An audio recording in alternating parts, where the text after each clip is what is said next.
like the beauty queen look. Long, not too bushy. It's funny because in Tahiti they have that look where it goes out and they're quite proud of that. Here it seems to be a little bit of mix of the cultures, so it's a little flowy, you know, sun-kissed kind of look.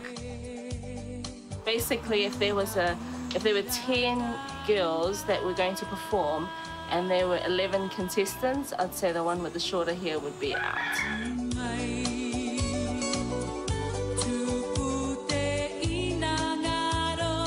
Yeah, well, I guess it goes back to the mums, because my mum would always be like, don't cut your hair, and should, you know, threaten them. If anything, it was always two things for myself personally, hair and tattoos, so like, do not touch either. But you know, we used to, if we've got a big performance on and we need everyone to kind of look the same. So I think in terms of looking for the best performers, the tour leaders are looking at the hairs as well without actually saying it.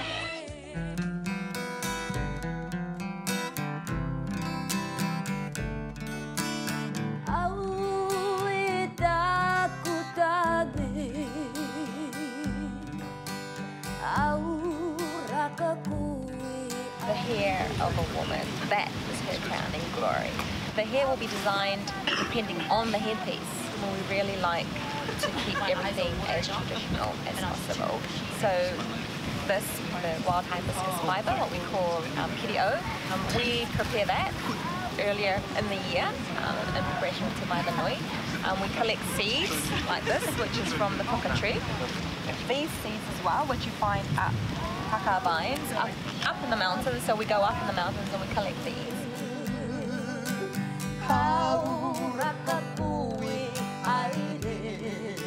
We try to prepare and collect the items that we can find locally and use as much of those as possible if they fit the theme.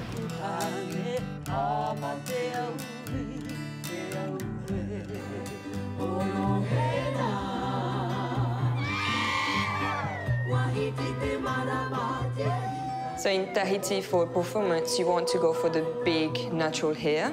You want that big bushy hair, puffy and really, really strong. It'll normally take a few days. You'll get your cousins, anyone to help you out, do all the little braids, like the African braids. So you see, when you're walking in the street and you see all the girls with braids, you know they're about to dance. So you wear your braids for a few days before the show. So by the time you take them out and you brush them out, you get the big bushy hair.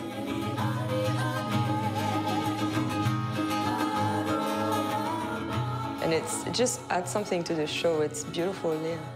Most Polynesian women, anyway, were born with the big hair. That's the natural, that's what's in your genes. If you look at old school photos, every woman has big hair, and it's beautiful. And because there's been a lot of mixes in Tahiti in particular, we tend to have finer hair, so it's a good way to recreate that. Yes, there's a lot of mixes. Yes, I'm not brown, but this is my way of showing I am Tahitian, and I'm proud of it.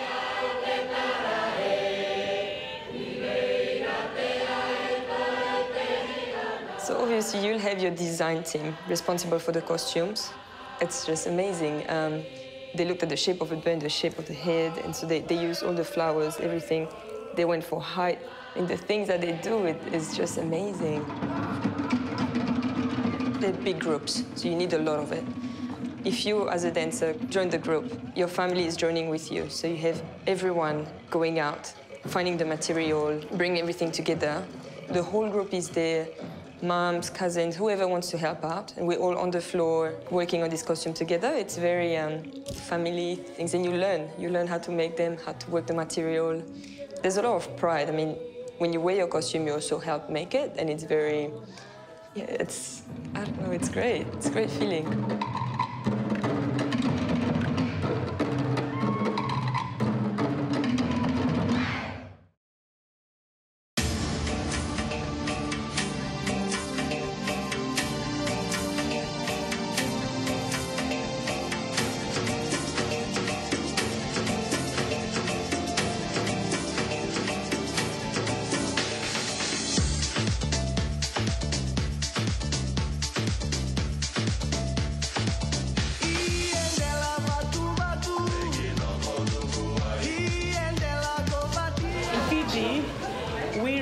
anyone who is higher than us.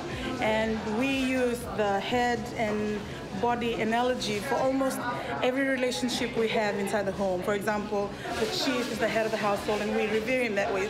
The way that Ashley Fanuf and his team in Nandi have put this together using mother of pearl and some freshwater pearls and the voi voi which we use to make mats is to kind of make beautiful that dark part of our history.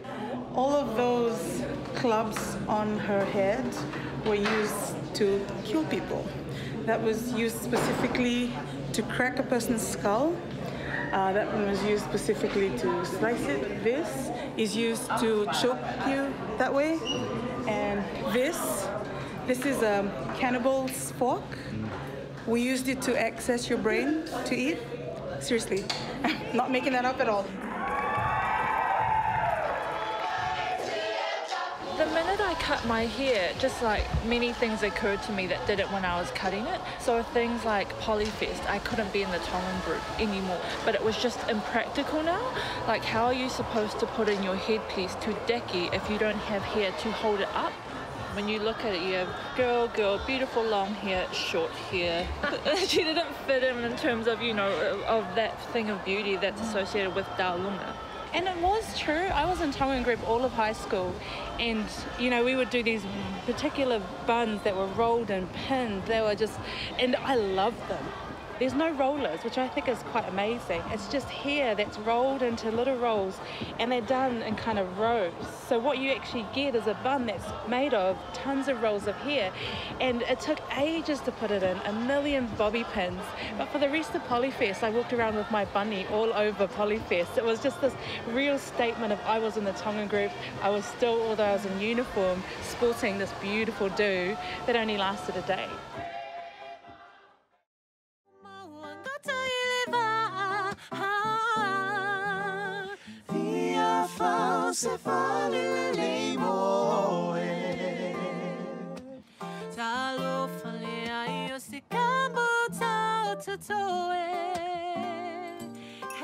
So my father's tuinga that I made for him for his sawhai, I've used my hair and that of my 3 daughters. So this becomes a family piece to be passed on. It takes me back to going back into battle, and you've always got your family with you. And that's the significance of using your own family here in the tuinga. Wearing this tuinga, I feel like the leader that my father is in his family, and that's who I am wherever I am. The Pacific adornments are important to us because it shows people who you are. I remember my parents, they always have that saying, people being outside of their homelands. Sometimes you have lost the language, and I think with the adornments, for me, it makes me feel powerful that I can represent myself in that first 5 seconds. And they go, oh, so you're from, and before they finish, Samoa. It connects you. There's a common thread behind all our adornments. And one of the threads was that it all came through women.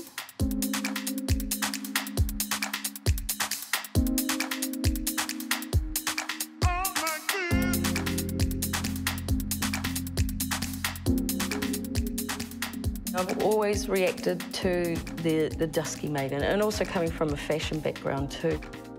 Growing up with a different beauty aesthetic, you know, where beauty could be bigger, it was definitely broader. There was just so many different aspects to it, and also the whole devaluation of our materials. I actually find shark's teeth and pig's tusks to be beautiful, powerful messages. Whereas a lot of people go, you know, I don't make costuming, I don't make jewellery. I make things that connect my history, my genealogy, my geography into the present, into the now.